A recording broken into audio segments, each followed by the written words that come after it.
ಓಂ ಶ್ರೀ ಗಣೇಶಾಯ ನಮಃ. ಓಂ ಸಮರ್ಥ ಸದ್ಗುರು ಶ್ರೀ ಸಾಯಿನಾಥಾಯ ನಮಃ. ಶ್ರೀ ಸಾಯಿ ಲೀಲಾಮೃತ ಅಧ್ಯಾಯ 17 ಉಪದೇಶಗಳು. ಅನುಗ್ರಹ ಬಲ. ಮುಮುಕ್ಷಿಯಾದಂತಹವನು ಶ್ರೋತ್ರಿಯನು ಬ್ರಹ್ಮನಿಷ್ಠನೂ ಆದ ಗುರುವನ್ನು ಸಮಿತ್ತುಗಳನ್ನು ಕೈಗಿಟ್ಟುಕೊಂಡು ಹೋಗಿ ಆಶ್ರಯಿಸಬೇಕೆಂದು ಶಾಸ್ತ್ರಗಳು ತಿಳಿಸುತ್ತವೆ. ಆ ಗುರುವು ನಿರ್ತಾಗ್ನಿಹೋತ್ರ ಪಾರಾಯಣನಾಗಿಯೂ ಕೂಡ ಇರಬೇಕೆಂದು ಇದರ ಭಾವನೆ. ಬ್ರಹ್ಮನಿಷ್ಠರಾದವರು ಎಲ್ಲಾದರೂ ಒಬ್ಬಿಬ್ಬರು ಸಿಗಬಹುದು. ಶ್ರೋತ್ರಿಯರು ಅನೇಕ ಜನ ಸಿಗಬಹುದು. ನಿರ್ತಾಗ್ನಿಹೋತ್ರ ಪರಾಯಣರು ಕೂಡ ಅಲ್ಲಿ ಇಲ್ಲಿ ಎಲ್ಲಾದರೂ ಒಬ್ಬರು ಸಿಗಬಹುದು. ಆದರೆ ಈ ಮೂರೂ ಲಕ್ಷಣಗಳನ್ನು ಹೊಂದಿರುವ ಸದ್ಗುರು ಸಿಕ್ಕುವುದು ಎಷ್ಟು ಕಷ್ಟವೆಂದು ಬಿಡಿಸಿ ಹೇಳಬೇಕಾಗಿದ್ದಿಲ್ಲ. ಈ ಕಾಲದಲ್ಲಿ ಅಂಥವರು ಸಿಕ್ಕುವುದು ಹೆಚ್ಚು ಕಡಿಮೆ ಅಸಂಭವವೆಂದೇ ಹೇಳಬೇಕು. ಶ್ರೀ ಸಾಯಿಯನ್ನು ಬ್ರಹ್ಮನಿಷ್ಠರೆಂದು ಅನೇಕ ಜನ ಗುರುತಿಸಿದ್ದಾರೆ. ಅವರು ನಿರ್ತಾಗ್ನಿಹೋತ್ರಿ ಎನ್ನುವ ವಿಷಯ ಎಲ್ಲರೂ ನೋಡಿರುವಂತಹದು. ಆದರೆ ಅವರು ಅನುಪಮ ಶ್ರೋತ್ರಿಯರೆಂದು ತಿಳಿದುಕೊಂಡಿರುವವರು ಬಹಳ ವಿರಳ. ಏಕೆಂದರೆ ಶ್ರೋತ್ರಿಯರು ಯಾರೆಂದು ಗುರುತು ಹಿಡಿಯಲು ನಮಗೆ ಅಸಾಧಾರಣ ಶಾಸ್ತ್ರ ಪ್ರಾವೀಣ್ಯತೆ ಇರಬೇಕು. ಅಷ್ಟೇ ಅಲ್ಲ, ಶ್ರೋತ್ರಿಯರೆಂದರೆ ನಿಜವಾಗಿಯೂ ವೇದವನ್ನು ತಿಳಿದವರಾಗಿರಬೇಕು. ಅವರು ವೇದವಿದರೇ ಆಗಿರಬೇಕು. ಮಹಾಪತಿವ್ರತೆ ತನ್ನ ಸೌಂದರ್ಯವನ್ನು ಪ್ರೇಮವನ್ನು ಸಂಪೂರ್ಣವಾಗಿ ತನ್ನ ಪತಿಗೆ ಮಾತ್ರ ಏಕಾಂತದಲ್ಲಿ ಹೇಗೆ ಸಮರ್ಪಿಸುತ್ತಾಳೋ ಹಾಗೆಯೇ ವೇದಗಳು ಕೂಡ ಅರ್ಹನಾದವನಿಗೆ ಮಾತ್ರ ತನ್ನ ಅರ್ಥವೆಲ್ಲವನ್ನು ತೋರಿಸಿ ಕೊಡುವುದೆಂದು ತಿಳಿಸಿಬಿಡುವುದೆಂದು, ಹಾಗೆ ತಿಳಿದವರೇ ವೇದವಿದರೆಂದು ವೇದವೇ ಹೇಳುತ್ತದೆ. ಬಾಬಾ ಅಂತಹ ವೇದವಿದರಾಗಿದ್ದರು. ಮುಸ್ಲಿಮರಿಗೆ ವೇದವಾದ ಕುರಾನ್ ಮಾತ್ರವೇ ಅಲ್ಲ, ವೇದಗಳು ಸಹ ತಮ್ಮ ಸಂಪೂರ್ಣ ಜ್ಞಾನ ಸಂಪದವನ್ನು ಅವರಿಗೆ ಸಮರ್ಪಿಸಿಕೊಂಡಿತ್ತು. ಕೆಲವು ದಕ್ಷಿಣಾದಿ ಬ್ರಾಹ್ಮಣರು ದೇಶ ಸಂಚಾರ ಮಾಡುತ್ತಾ ವೇದ ಪಂಡಿತರನ್ನು ವಿಶೇಷವಾಗಿ ಸಾಯಿ ಸತ್ಕರಿಸಿ ಸನ್ಮಾನಿಸುವರೆಂದು ತಿಳಿದು ಶಿರಡಿಗೆ ಬಂದರು. ಸಾಯಿ ಮುಸಲ್ಮಾನ ಹಾಗೆ ಕಂಡಿದ್ದರಿಂದ ಅವರಿಗೆ ನಮಸ್ಕರಿಸದೆ ಅವರ ಪ್ರತ್ಯಾಮ್ನಾಯ ಪದ್ಧತಿಯ ಪ್ರಕಾರ, ಅಂದರೆ ನೆಲದ ಮೇಲೆ ಕೈಯಿಟ್ಟು ಭಗವಂತನ ಪಾದಗಳೆಂದು ಭಾವಿಸಿ ನಮಸ್ಕಾರ ಮಾಡಿ ವೇದವನ್ನು ಓದಲಾರಂಭಿಸಿದರು. ಏಕೋ ಏನೋ ಪದೇ ಪದೇ ಮಂತ್ರ ಪಠಣ ತಪ್ಪಿ ಹೋಗುತ್ತಿತ್ತು. ಆಗ ಬಾಬಾ ಹುಷಿನಿಗೆ ಸೂಸಿ ಅವರಿಗೆ ತಪ್ಪಿದ ಮಂತ್ರವನ್ನು ಜ್ಞಾಪಕ ಮಾಡಿ ಹೇಳುತ್ತಿದ್ದರು. ಇದನ್ನು ನೋಡಿ ಅವರು ಆಶ್ಚರ್ಯಚಕಿತರಾದರು. ಆಗ ಬಾಬಾ ವ್ಯಂಗ್ಯವಾಗಿ ನಗುತ್ತಾ, ನೀವು ಯಾರಿಗೆ ನಮಸ್ಕಾರ ಮಾಡಿದಿರೋ ಅವರಿಂದಲೇ ಕಾಣಿಕೆ ಪಡೆಯಿರಿ ಎಂದರು. ಭಗವಂತನ ಅನುಗ್ರಹವನ್ನು ಪಡೆಯಲು ವೇದವನ್ನು ಓದಬೇಕೇ ಹೊರತು ಲೌಕಿಕ ಸನ್ಮಾನ ಧನಾರ್ಜನೆಗಲ್ಲ ಎಂದು ಅವರ ಭಾವ. ಕಡೆಗೆ ಬಾಬಾ ಅವರನ್ನು ವಿಶೇಷವಾಗಿ ಗೌರವಿಸಿ ಕಳಿಸಿಕೊಟ್ಟರು. ನಿಜವಾಗಿಯೂ ಅನುಗ್ರಹಿಸಬೇಕಾದವರು ಅವರೇ ಅಲ್ಲವೇ? ಸದ್ಗ್ರಂಥ ಕಥನವೂ ಕೂಡ ಸದ್ಗುರುವಿನ ಅನುಗ್ರಹದಿಂದಲೇ ಸಾರ್ಥಕವಾಗುವುದು. ಅನುಗ್ರಹಕ್ಕೆ ಭಕ್ತಿಯೇ ಹೊರತು ಯುಕ್ತಿಯಲ್ಲ ಸಾಧನ. ಜ್ಞಾನೇಶ್ವರಿ ಪಾರಾಯಣವನ್ನು ಯಾವಾಗ ಪ್ರಾರಂಭಿಸಿದರೂ ದೇವಿಗೆ ಒಂದಲ್ಲ ಒಂದು ಅಡ್ಡಿ ಬರುತ್ತಿತ್ತು. ಆದ್ದರಿಂದ ಆ ಗ್ರಂಥವನ್ನು ಬಾಬಾ ಕೈಯಲ್ಲಿಟ್ಟು ಅವರಿಂದ ಪಡೆಯಬೇಕೆಂದು ಅದರಲ್ಲಿ 1 ರೂಪಾಯಿ ಇಟ್ಟು ಅದನ್ನು ಬಾಬಾಗೆ ಕೊಡಬೇಕೆಂದು ಅಂದುಕೊಂಡನು. ತಕ್ಷಣವೇ ನನ್ನ ಹತ್ತಿರ 20 ರೂಪಾಯಿಗಳನ್ನು ಕೇಳಿ ತೆಗೆದುಕೊಂಡರೆ ಹೊರತು ಪಾರಾಯಣದ ವಿಷಯವನ್ನೇ ಎತ್ತಲಿಲ್ಲ ಬಾಬಾ. ಆಗ ದೇವ ಮಾನ್ಕರ್ ಎನ್ನುವ ಭಕ್ತನ ಬಳಿ ಹೋಗಿ ಬಾಬಾ ಕೃಪೆಯನ್ನು ಸಂಪಾದಿಸುವುದು ಹೇಗೆಂದು ಕೇಳಿದನು. ತಕ್ಷಣವೇ ಬಾಬಾ ದೇವನನ್ನು ಕರೆಯಿಸಿ ಇನ್ನೊಂದು 20 ರೂಪಾಯಿ ದಕ್ಷಿಣೆ ಕೇಳಿ ತೆಗೆದುಕೊಂಡರು. ಪುನಃ ದೇವ ಮಾನ್ಕರ್ ಹತ್ತಿರ ಹೋಗಿ ತನ್ನ ಪರಿಸ್ಥಿತಿಯನ್ನು ಹೇಳಿಕೊಂಡನು. ಈ ಸಾರಿಯೂ ಸಹ ಬಾಬಾ ತಕ್ಷಣವೇ ದೇವನನ್ನು ಕರೆಸಿಕೊಂಡು ಅವನಿಂದ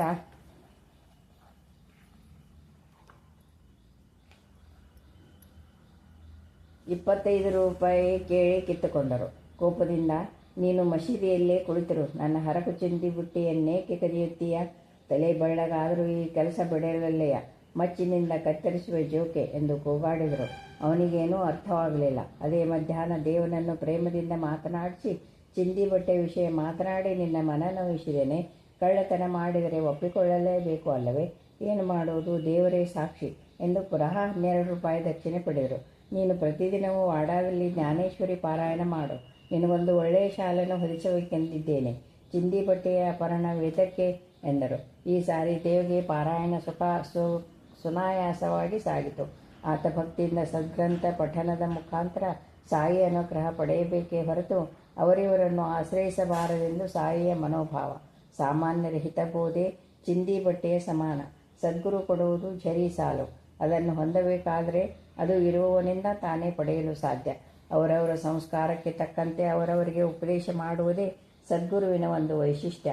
ಪ್ರತ್ಯೇಕತೆ ಇಲ್ಲದಿದ್ದ ಪಕ್ಷದಲ್ಲಿ ಎಣಿಸಲಾರದಷ್ಟಿರುವ ಸದ್ಗ್ರಂಥಗಳು ಮೋಕ್ಷವನ್ನೀಯಬಹುದಾಗಿತ್ತಲ್ಲವೇ? ಎಂತಹ ಉಪಯುಕ್ತ ವೈದ್ಯ ಗ್ರಂಥವಾದರೂ ಸಮರ್ಥನಾದ ಒಬ್ಬ ವೈದ್ಯನಿಗೆ ಸಮನಾಗಬಲ್ಲದೆ? ಬಾಬಾ ಒಂದು ದಿನ ನಾನಾ ಸಾಹೇಬ್ ನಿಮೋನ್ಕರ್ನ ಹತ್ತಿರ ಕಾಕ, ಪ್ರತಿದಿನವೂ ನೀನು ಭಾಗವತನ್ನೋದಿದರೆ ಚೆನ್ನ ಅಲ್ಲವೇ ಎಂದರು. ಓದಬೇಕೆಂದಿದ್ದೇನೆ, ಆದರೆ ನನಗೆ ಸಂಸ್ಕೃತ ಬರೋದಿಲ್ಲವಲ್ಲ ಎಂದ ನಿಮಂಕರ. ಪರವಾಗಿಲ್ಲ, ಈ ಮಸೀದಿ ಅಮ್ಮನೇ ಹೇಳಿಕೊಡುತ್ತಾಳೆ, ಓದು ಎಂದರು ಬಾಬಾ. ಹೀಗೆ ಪ್ರಾರಂಭವಾಯಿತು ಆತನ ಭಾಗವತ ಪ್ರವಚನ. ಕೆಲವೇ ದಿನಗಳಲ್ಲಿ ಅವನಿಗೆ ಆ ಗ್ರಂಥವು ಅರ್ಥವಾಗಿ ದೀಕ್ಷಿತ್ ಜೋಗ್ ಮುಂತಾದ ಪಂಡಿತರಿಗೂ ಕೂಡ ಜಟಿಲವಾದ ಶ್ಲೋಕಗಳನ್ನು ವಿವರಿಸಬಲ್ಲವನಾಗಿದ್ದನು ನಿಮೋನ್ಕರ್. ಅವನಿಗೆ ತನ್ನ ಪಾಂಡಿತ್ಯದಿಂದ ಅಹಂಕಾರ ತಲೆಯೆತ್ತಿತೋ ಏನೋ. ಕೆಲವು ದಿನಗಳ ತರುವಾಯ ಅವನನ್ನು ಇನ್ನೊಬ್ಬರಿಗೆ ಹೇಳೋದಕ್ಕೆ ನಾವ್ಯಾರು, ಅದರಿಂದ ನಮ್ಮಲ್ಲಿ ಅಹಂಕಾರ ಉದ್ಭವಿಸಬಹುದು ಎಂದು ಎಚ್ಚರಿಸಿದರು ಸಾಯಿ. ಯಾರೇ ಆಗಲಿ ನಿಮೋನ್ಕರ್ನ ಹಾಗೆ ಸದ್ಗ್ರಂಥವನ್ನು ಅರ್ಥ ಮಾಡಿಕೊಳ್ಳುವುದಕ್ಕೆ ಸಾಯಿಯಂತಹ ಸದ್ಗುರುವಿನ ಕೃಪೆ ಅತ್ಯವಶ್ಯಕ. ದಾಸಗನುವಿಗೆ ಈಶೋಪನಿಷತ್ತು ಸರಿಯಾಗಿ ಅರ್ಥವಾಗಲಿಲ್ಲ. ಪಂಡಿತರಾರು ಆತನಿಗೆ ತೃಪ್ತಿಕರವಾದ ವಿವರಣೆ ಕೊಡಲಾರದೆ ಹೋದರು. ಬ್ರಹ್ಮಜ್ಞಾನಿಗೆ ಮಾತ್ರ ಅದು ಸಾಧ್ಯವೆಂದು ಅವನು ಬಾಬಾನನ್ನು ಬೇಡಿಕೊಂಡನು. ಸಾಯಿ, ಇದರಲ್ಲಿ ಕಷ್ಟವಾದದ್ದೇನಿದೆ? ನೀನು ಹಿಂದಿರುಗಿ ವಾಪಸ್ಸು ಹೋಗುವಾಗ ಕಾಕಾ ದೀಕ್ಷಿತನ ಮನೆಯ ಕೆಲಸದ ಹುಡುಗಿ ನಿನ್ನ ಸಂದೇಹವನ್ನು ನಿವಾರಿಸುವಳು ಎಂದರು. ಸಾಯಿ ಹುಡುಗಾಟ ಮಾಡಿದರೆಂದು ಅಲ್ಲಿದ್ದವರೆಲ್ಲರೂ ಅಂದುಕೊಂಡರು. ದಾಸಗನು ಮಾತ್ರ ಬಾಬಾ ಮಾತನ್ನು ಸಂಪೂರ್ಣವಾಗಿ ನಂಬಿ ಕಾಕಾ ದೀಕ್ಷಿತನ ಮನೆಗೆ ಹೋದನು. ಮಾರನೇ ದಿನವೇ ಒಂದು ಹಳೆ ಸೀರೆಯನ್ನುಟ್ಟುಕೊಂಡು ಮನೆ ಕೆಲಸದ ಹುಡುಗಿ ಹೊಸ ಕೆಂಪು ಸೀರೆಯ ಅಂದಚಂದಗಳನ್ನು ವರ್ಣಿಸುವ ಹಾಡನ್ನು ಹೇಳಿಕೊಳ್ಳುತ್ತಿದ್ದಳು.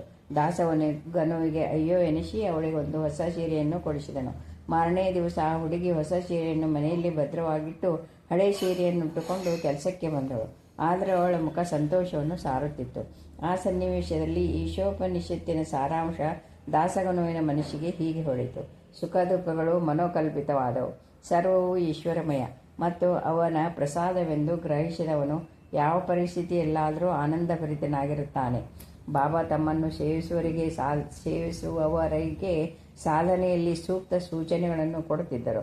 ಶೇವಕ್ ಅಬ್ದುಲ್ ಹೀಗೆ ಹೇಳಿದ್ದಾನೆ: ಕುರಾನ್ ಓದುವಾಗ ತೂಕಡಿಸಬೇಡವೆಂದು ಬಾಬಾ ಹೇಳುತ್ತಿದ್ದರು. ಸ್ವಲ್ಪವೇ ತಿನ್ನು, ರುಚಿಗಾಗಿ ಹಂಬಲಿಸಬೇಡ, ಒಂದು ಬಗೆಯ ಅಡಿಗೆ ಸಾಕು, ಹೆಚ್ಚಿಗೆ ನಿದ್ರೆ ಮಾಡಬೇಡ ಎಂದು ಹೇಳುತ್ತಿದ್ದರು. ನಾನೊಂದು ಸಾರಿ ರಾತ್ರಿ ಪ್ರಾರ್ಥನೆ ಮಾಡುತ್ತಿರುವಾಗ ಕೈಯಲ್ಲಿ ಮುಖವಿಟ್ಟುಕೊಂಡು ತೂಕಡಿಸುತ್ತಿದ್ದೆ. ಆಗ ಸಾಯಿ ಚಂದ್ರನನ್ನು ನೋಡಲೆತ್ನಿಸುತ್ತಿದ್ದೀಯಾ ಎಂದರು. ನಾನು ಸ್ವಲ್ಪ ಹೊತ್ತಿಗೆ ಪುನಃ ನಿದ್ರೆ ಹೋಗಿ ಅವರ ಮೇಲೆಯೇ ಬಿದ್ದೆನು. ಅವರು ಪ್ರೇಮದಿಂದ ನನ್ನ ಮೈ, ಕೈ, ಕಾಲು ತಟ್ಟಿ ಮೇಲಕ್ಕೆಬ್ಬಿಸಿದರು. ನಾನು ಮಾರನೆಯ ದಿನ ಮಧ್ಯಾಹ್ನ ಬಹುಶಃ ನೀರನ್ನು ತೆಗೆದುಕೊಳ್ಳುತ್ತಿದ್ದಾಗ ಅದರಲ್ಲಿ ಸ್ಪಷ್ಟವಾಗಿ ಚಂದ್ರಬಿಂಬ ಗೋಚರಿಸಿದಾಗ ಪುಳಕಿತನಾದೆನು. ಅಂತಹ ದೃಶ್ಯವನ್ನು ಪ್ರಸಾದಿಸುವೆನೆಂದು ಅವರು ಮುಂಚೆಯೇ ನನಗೆ ಹೇಳಿದ್ದರು. ಒಂದೊಂದು ಸಾರಿ ಅವರು ನನ್ನನ್ನು ಬಹು ನಿಕೃಷ್ಟವಾಗಿ ಬೈಯುತ್ತಿದ್ದರು. ನನ್ನನ್ನು, ಜೋಗುನನ್ನು ಆಗಾಗ ಹೊಡೆಯುತ್ತಲೂ ಇದ್ದರು. ಅದು ಅವರ ಆಶೀರ್ವಾದವೇ. ಆಶ್ರಿತರ ಭಕ್ತಿ ವಿಶ್ವಾಸಗಳನ್ನು ಅನೇಕ ರೀತಿಯಲ್ಲಿ ಬಲಪಡಿಸುತ್ತಿದ್ದರು. ಅವರು ಆಗಾಗ್ಗೆ ಭಕ್ತರಲ್ಲಿ ಹಂಚುವುದಕ್ಕೆ ಅಂಗಡಿಯಿಂದ ಮಿಠಾಯಿ ತರಿಸುತ್ತಿದ್ದರು. ಮಿಠಾಯಿ ಮಾರುತ್ತಿದ್ದ ವರ್ತಕ 1916ರಲ್ಲಿ ಒಂದು ದಿನ ಪ್ಲೇಗ್ನಿಂದ ಕಾಲವಾದನು. ಶವವಿನ್ನೂ ಅಲ್ಲಿಯೇ ಇತ್ತು. ಆಗ ಬಾಬಾ ಎಂದಿನಂತೆ ಆ ಅಂಗಡಿಯಿಂದ ಮಿಠಾಯಿಯನ್ನು ತೆಗೆದುಕೊಂಡು ಬಾ ಎಂದು ನಾರ್ಕೆಯನ್ನು ಕಳಿಸಿದರು. ಧೈರ್ಯವಿದ್ದರೆ ಆ ಅಲ್ಮೇರಾದಲ್ಲಿರುವ ಮಿಠಾಯಿಯನ್ನು ತೆಗೆದುಕೊಂಡು ಹೋಗು ಎಂದು ಆ ವರ್ತಕನ ಹೆಂಡತಿ ಹೇಳಿದಳು. ಆತ ಭಯಪಡುತ್ತಾ ಮಿಠಾಯಿಯನ್ನು ತೆಗೆದುಕೊಂಡು ಬಂದನು. ಬಾಬಾ ಅದನ್ನೇ ಪ್ರಸಾದವಾಗಿ ಹಂಚಿ ನಾರ್ಕೆಗೆ, ಇದನ್ನು ತಿಂದರೆ ಸತ್ತು ಹೋಗುವೆನೆಂದು, ಊರು ಬಿಟ್ಟರೆ ಬದುಕಿ ಬಿಡುವೆನೆಂದು ಅಂದುಕೊಳ್ಳುತ್ತಿದ್ದೀಯಾ ಅಲ್ಲವೇ? ಹಾಗೆಂದಿಗೂ ಆಗೋದಿಲ್ಲ. ಎಲ್ಲಿದ್ದರೂ ಸರಿ, ಸಮಯ ಬಂದಾಗ ಮೃತ್ಯು ಏಟು ಕೊಟ್ಟೇ ಕೊಡುವುದು ಎಂದರು ಬಾಬಾ. ಒಂದೊಂದು ಸಾರಿ ಕುಷ್ಠರೋಗಿಗಳ ಕೈಯಲ್ಲಿ ಎಲ್ಲರಿಗೂ ಊದಿ ಹಚ್ಚಿಸುತ್ತಿದ್ದರು. ಅದರಿಂದ ಯಾರಿಗೂ ಏನೂ ಆಗಲಿಲ್ಲ. ಶ್ರೀಮತಿ ಮ್ಯಾನೇಜರ್ ಹೀಗೆ ಹೇಳಿದ್ದಾರೆ: ಹೊರಟು ಹೋಗುತ್ತಿದ್ದ ಒಬ್ಬ ಕುಷ್ಠರೋಗಿಯನ್ನು ಹಿಂದಕ್ಕೆ ಕರೆದು ಅವನ ಗಂಟಿನಿಂದ ಹಾಲು ಖೋವಾ ತೆಗೆಸಿ ಅದನ್ನು ನನಗೆ ಕೊಟ್ಟರು. ಬಾಬಾಚಾರ್ಯ ಯಾರಿಗೂ ತಿಳಿಯದ ವಿಷಯವಾಗಿತ್ತು.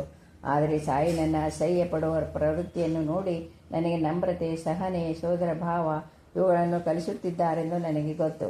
ಅವರ ಶಕ್ತಿ, ಆರೋಗ್ಯ ಸೂತ್ರಗಳನ್ನು ಮೀರಿದವೆಂದು ನಾನು ತಿಳಿದುಕೊಂಡೆನು. ಒಂದು ದಿನ ಸೀತಾಫಲವನ್ನು ಮಾರುವವಳು ಹೆಚ್ಚು ದುಡ್ಡಿಗೆ ಹೇಳಿದಳು.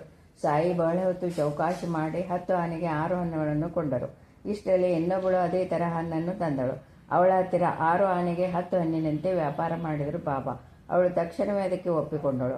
ಆಗ ಬಾಬಾ ಇಬ್ಬರಿಗೂ 1 ರೂಪಾಯಿ ಕೊಟ್ಟು, ಮೊದಲು ತಂದವಳಿಗೆ ಹೆಚ್ಚಿನ ಗಿರಾಕಿದ್ದುದರಿಂದ 6 ಹಣ್ಣಿಗೆ 10 ಆನೆ, ಆಮೇಲೆ ಬಂದವಳಿಗೆ ಗಿರಾಕಿ ಕಡಿಮೆಯಾದದ್ದರಿಂದ ಅವಳ ಪದಾರ್ಥಕ್ಕೆ ಕಡಿಮೆ ಬೆಲೆ ನಿಗದಿ ಮಾಡಿದೆ. ಅವರವರ ಪುಣ್ಯಫಲವನ್ನು ಅವರವರು ಅನುಭವಿಸುವರು ಎಂದರು. ಪುಣ್ಯಫಲದ ಸೂತ್ರ ಹೇಗಿದೆಯೋ ನೋಡಿ. ಸಾಯಿಯ ಅನುಗ್ರಹ ಒಂದೊಂದು ಸಾರಿ ಮಾತಿಗೆ ನಿಲುಕದ ಅನುಭವವಾಗಿ ಉಳಿಯುತ್ತಿತ್ತು. ಇದನ್ನು ಕುರಿತು ನಾರಾಯಣಾಶ್ರಮ ಹೀಗೆ ಹೇಳಿದ್ದಾರೆ: ಭಕ್ತರ ಆತ್ಮ ವಿಕಾಸಕ್ಕೆ ಬಾಬಾರವರ ಪ್ರತ್ಯಕ್ಷ ಸಾನ್ನಿಧ್ಯದ ಅವಶ್ಯಕತೆ ಇರುವುದಿಲ್ಲ. ಮಸೀದಿಯೊಂದರಲ್ಲೇ ಅಲ್ಲದೆ ಅವರವರ ಕೊಠಡಿಯಲ್ಲಿಯೂ ಕೂಡ ಸಾಯಿ ಪ್ರಭಾವ ಕಂಡುಬರುತ್ತಿತ್ತು. ಆದರೆ ಬಾಬಾ ಕೊಡುತ್ತಿದ್ದ ಪ್ರಸಾದವನ್ನೆಲ್ಲ ಸ್ವೀಕರಿಸಬಲ್ಲವರು ಇಲ್ಲವೋ ಏನೋ. ಅವರ ತರುವಾಯವರ ಸ್ಥಾನಕ್ಕೆ ಯಾರೂ ವಾರಸದಾರರಾಗಲಿಲ್ಲ. ಅವರ ಸ್ಪರ್ಶ ಕೆಲವು ವಿಚಿತ್ರ ಅನುಭವ ಶಕ್ತಿ ಪ್ರಸಾದಿಸುತ್ತಿದ್ದವು. ಒಂದೊಂದು ಸಾರಿ ಭಕ್ತರ ತಲೆಯನ್ನು ಒಂದೊಂದು ಪ್ರತ್ಯೇಕ ರೀತಿಯಿಂದ ಸ್ಪರ್ಶಿಸುತ್ತಿದ್ದರು. ಒಮ್ಮೊಮ್ಮೆ ಭಕ್ತರ ಪವಿತ್ರ ಭಾವನೆಗಳನ್ನು ಅದುಮಿ ಹಾಕುವಂತೆ ಭಕ್ತನ ಶಿರಸ್ಸನ್ನು ಗಟ್ಟಿಯಾಗಿ ಅದುಮುತ್ತಿದ್ದರು, ಇಲ್ಲವೇ ಪದೇ ಪದೇ ತಟ್ಟುತ್ತಿದ್ದರು. ಕೆಲವೊಮ್ಮೆ ಭಕ್ತರ ಶಿರಸ್ಸನ್ನು, ಬೆನ್ನನ್ನು ವಿಚಿತ್ರ ರೀತಿಯಿಂದ ಸವರುತ್ತಿದ್ದರು. ಒಂದೊಂದು ಸ್ಪರ್ಶಕ್ಕೊಂದು ಪ್ರಭಾವವಿರುತ್ತಿತ್ತು. ಅದೃಶ್ಯವಾಗಿಯೂ ಸಹ ಅವರು ಭಕ್ತನಲ್ಲಿ ಅದ್ಭುತ ಬದಲಾವಣೆ ತರುತ್ತಿದ್ದರು. ನಾನು 1914ರಲ್ಲಿ ಶಿರಡಿಗೆ ಹೋದಾಗ ಅವರು ಮೌನವಾಗಿಯೇ ಈ ಸೃಷ್ಟಿಯಲ್ಲಿನ ಭೇದ ಭಾವಗಳು, ಅಸತ್ಯವನ್ನು, ಅನುಭವವನ್ನು ನನಗಿತ್ತರು. ಆದರೆ ನನಗೆ ತಿಳಿದ ಹಾಗೆ ಮಾತಿನ ಮುಖಾಂತರ ಹೀಗೆಂದು ಅವರು ಹೇಳಿಲ್ಲ. ಇದನ್ನೇ ದಕ್ಷಿಣಾಮೂರ್ತಿ ತತ್ವವೆಂದು ಆದಿಶಂಕರರು ಸ್ತೋತ್ರ ಮಾಡಿದ್ದಾರೆ. ಜನಾರ್ದನ್ ಗಲ್ವರ್ಕರ್ ಅಂದರೆ ಬಾಂದ್ರಾ ಹೀಗೆ ಬರೆದಿದ್ದಾನೆ: ಸಾಯಿ 1917ರಲ್ಲಿ ಒಂದು ಸಾರಿ ತಮ್ಮ ಹಸ್ತವನ್ನು ನನ್ನ ತಲೆಯ ಮೇಲೆ ಇಟ್ಟ ಕೂಡಲೇ ನನಗೊಂದು ವಿಚಿತ್ರ ಅನುಭೂತಿ ಉಂಟಾಗಿ ನನ್ನ ಸುತ್ತಮುತ್ತಲಲ್ಲಿ ಇರುವುದನ್ನಲ್ಲದೆ ನನ್ನನ್ನೇ ನಾನು ಮರೆತೆ ಹೋದೆನು. ಅಂದಿನಿಂದ ನನಗೆ ಆಧ್ಯಾತ್ಮಿಕತೆಯ ಬಗ್ಗೆ ಶ್ರದ್ಧೆ ಉಂಟಾಯಿತು. ಇನ್ನೊಂದು ಸಾರಿ ಕಾಪಾರ್ದಿಗೆ ಪದೇ ಪದೇ ಚೀಲಂ ಸೇದಲು ಕೊಟ್ಟರು. ಅವನು ಆ ಚೀಲಂ ಸೇದಿದ ಕೂಡಲೇ ತನ್ನ ಸಂದೇಹವೆಲ್ಲವೂ ಮಾಯವಾಗಿ ಆನಂದಭರಿತನಾದನು. ಚೀಲಂನಲ್ಲಿ ಸಾಯಿ ಹಾಕಿದ್ದು ಹೊಗೆ ಸೊಪ್ಪು ಮಾತ್ರವೆಂದು ಹೇಳಬೇಕೇನು? ಹಲವಾರು ಸಾರಿ ಬಾಬಾ ಸಂದೇಶಗಳು ಆ ಸಮಯಕ್ಕೆ ಸಿಕ್ಕ ಸದ್ಗ್ರಂಥಗಳ ಮುಖಾಂತರ ಬೆಳಗುತ್ತಿದ್ದವು. ಅಂಬೇಡ್ಕರ್ 7 ವರ್ಷಗಳ ಕಾಲ ಒಂದಲ್ಲ ಒಂದು ಕಷ್ಟಕ್ಕೆ ಸಿಕ್ಕಿ ಹಾಕಿಕೊಂಡಿದ್ದನು. ಎಷ್ಟು ಸಾರಿ ಶಿರಡಿಗೆ ಹೋದರೂ ಅವನ ಕಷ್ಟ ತೀರಲಿಲ್ಲ. ಕೊನೆಗೆ ಬಾಬಾ ಸನ್ನಿಧಿಯಲ್ಲಿ ಪ್ರಾಣ ಬಿಟ್ಟರೆ ಬರುವ ಜನ್ಮವಾದರೂ ಚೆನ್ನಾಗಿರುವುದೆಂದುಕೊಂಡು 1916ರಲ್ಲಿ ಶಿರಡಿಗೆ ಬಂದನು. ಅವನು ದೀಕ್ಷಿತಾ ವಾರ್ಡ್ ಹತ್ತಿರ ಕುಳಿತು ಆಲೋಚಿಸುತ್ತಿದ್ದಾಗ ಸಗನಮೇರು ನಾಯಕ್ ಅವನಿಗೊಂದು ಪುಸ್ತಕವನ್ನು ಕೊಟ್ಟನು.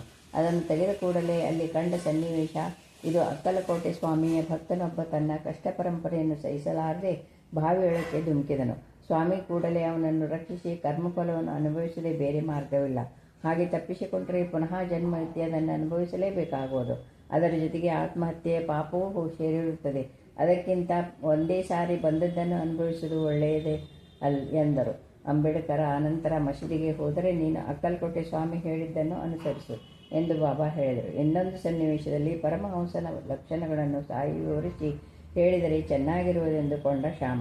ಅದೇ ಸಮಯಕ್ಕೆ ಸರಿಯಾಗಿ ಬಾಬಾ ಶ್ಯಾಮನನ್ನು ದೀಕ್ಷಿತ ಹೇಳುತ್ತಿರುವ ಪುರಾಣಕ್ಕೆ ತಕ್ಷಣವೇ ಹೋಗೆಂದರು. ಆತ ಹೋಗುವತ್ತಿಗೆ ಭಾಗವತದಲ್ಲಿರುವ 11.18 ಅಂದರೆ ಪರಮಹಂಸನ ಲಕ್ಷಣಗಳನ್ನು ದೀಕ್ಷಿತ ವಿವರಿಸುತ್ತಿದ್ದಾನೆ. 1909ರಲ್ಲಿ ಒಂದು ದಿನ ಶ್ಯಾಮ ಮಸೀದಿಯಲ್ಲಿರುವಾಗ ಅವನ ಮನಸ್ಸಿನಲ್ಲಿ ಏನೋ ಒಂದು ಪ್ರಶ್ನೆ ಉದ್ಭವಿಸಿತು. ಬಾಬಾ ಆತನನ್ನು ತಕ್ಷಣವೇ ದೇವಾಲಯದಲ್ಲಿ ಒಬ್ಬ ಭಕ್ತೆ ಓದುತ್ತಿರುವ ಪುರಾಣವನ್ನು ಕೇಳು ಹೋಗೆಂದರು. ಶ್ಯಾಮ ಹೋಗುವತ್ತಿಗೆ ಆಕೆ ಓದುತ್ತಿದ್ದ ಶ್ಲೋಕ ಶ್ಯಾಮನ ಪ್ರಶ್ನೆಗೆ ಉತ್ತರವಾಗಿತ್ತು. ಜಯ ಜಯ ಸಾಯಿನಾಥಾಯ ನಮಃ.